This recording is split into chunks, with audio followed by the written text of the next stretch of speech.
Hi guys! Welcome to my vlog. Balikan natin at sulyapan ang mga pictures at videos ng aking bayaw na si Kuya Rolly nung siya ay nagpapagamot pa dito sa hospital.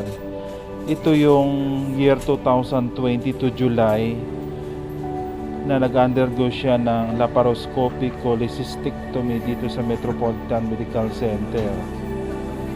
Ito po yung naging kwarto niya.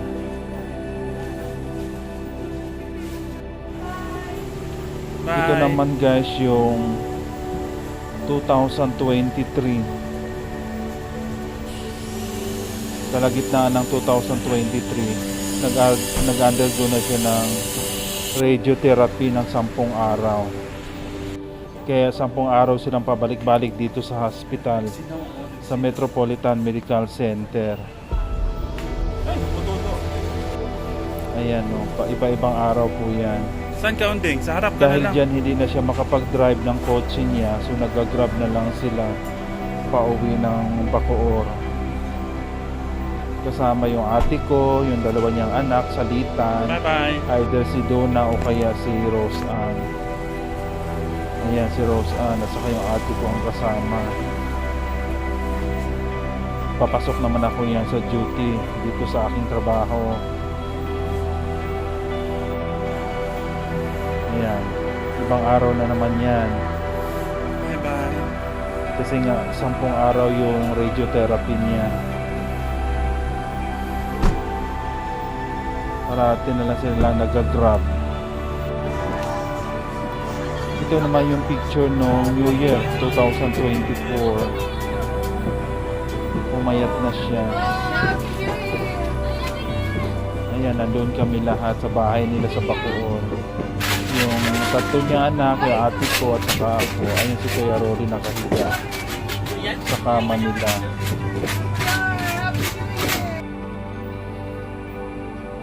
Ayan guys, binilihan pa namin ng wheelchair. Nagpabili si Kuya yung eldest niya ng wheelchair dyan sa may bangbang. Isang beses lang to nagamit. Ayan, tinanggal ni ate yung plastic na nakadikit sa stainless. Isang beses lang yan guys nagamit. Hindi na niya masyadong nagamit yung wheelchair na yan. Naalala ko yan, linggo ko yan binili. Sinakay ko sa bus, punta ako ng Santa Cruz. Sumakay ako ng bus papuntang Talaba. Hindi naman ako nahirapan kasi linggo nga, walang masyadong pasahero. Ayan. Hindi ko na kinuha yung karton noon. Ayan, ito yung itinakbo nila ng January. Ito yung huling admission niya sa Metropolitan Medical Center. Ayan, ililipat na siya sa kwarto. Ayan, nagkasya kami lahat sa elevator papunta sa 17th floor. Ito naman guys yung January 30. Pauwi na siya for discharge. Nakalampas almost isang linggo yata yung admission niya. So in-advise na ni doktor na umuwi na lang.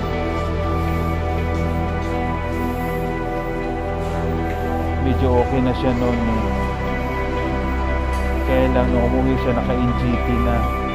Doon na pinapadaan yung pagkain niya. Liquid diet na siya. Ito naman guys yung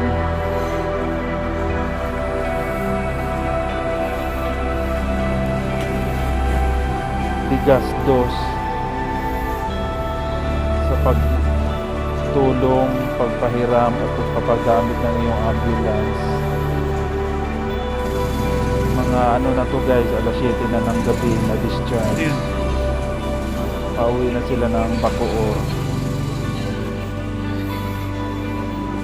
Umakyat ba? Ayan, isinakay na siya sa ambulansya. Yun.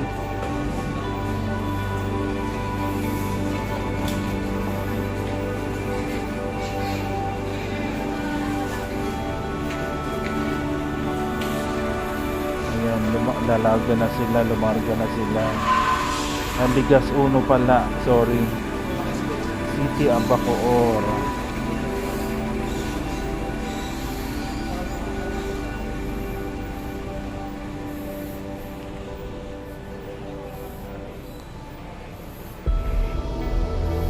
Ayan. Ako naman yan, umakyat ako kasi duty ako. Ito naman yung una niyang admission nung inoperahan siya sa bato sa Apdo. Ito na yun guys, yung na-diagnose siya. Nag-undergo ng CT scan. Ito yung Christmas ng 2024. Guys, ito yung unang chemotherapy niya dito sa Metropolitan Medical Center. Ayan.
Ayan, oh, napakaganda.